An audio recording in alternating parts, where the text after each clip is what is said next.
आज की इस क्लास में जानेंगे कंपनी के समापन और विघटन में अंतर। ठीक है, difference between winding up A company and dissolution of company.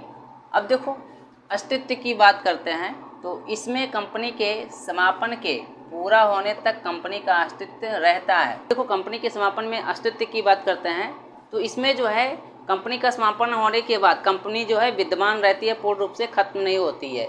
ठीक है, और इसके अंतर्गत कंपनी का अस्तित्व समाप्त हो जाता है। और विघटन में क्या होता है, कंपनी जो है एकदम खत्म हो जाती है। ठीक है, उसका अस्तित्व ही नहीं रहता है। लेकिन समापन में ऐसा नहीं होता है।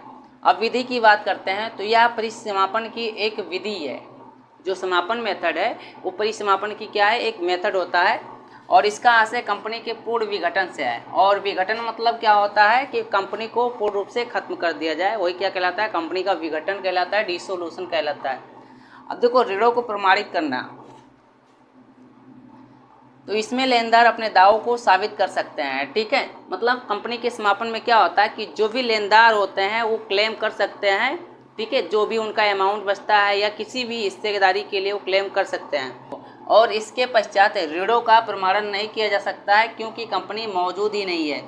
ठीक, और कंपनी के विघटन के बाद ठीक है कोई भी लेनदार उसमें क्लेम नहीं कर सकता है। ठीक है, क्योंकि कंपनी का अस्तित्व ही समाप्त हो जाता है।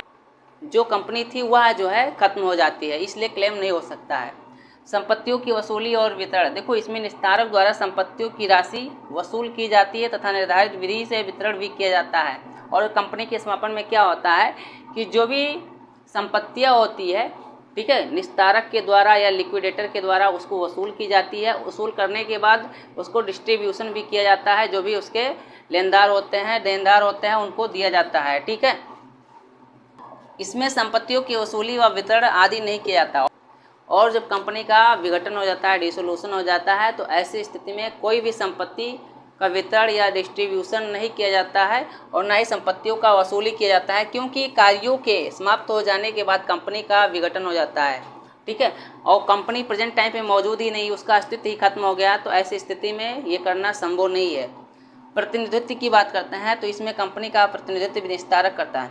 और कंपनी के समापन में जो इसका प्रतिनिधित्व करता है वो लिक्विडेटर होता है या निस्तारक जिसे बोलते हैं। और विघटन के बाद निस्तारक का अस्तित्व ही समाप्त हो जाता है। और जब कंपनी का विघटन कर देते हैं तो ऐसी स्थिति में जो निस्तारक होता है, लिक्विडेटर होता है, उसका अस्तित्व ही खत्म हो जाता है और कंपनी का भी खत्म हो जाता है। इसलिए कंपनी के प्रतिनिधित्व का प्रश्न नहीं उठता है। और जब कंपनी खत्म हो गई तो लिक्विडेटर क्या प्रतिनिधित्व करेगा, कुछ नहीं करेगा।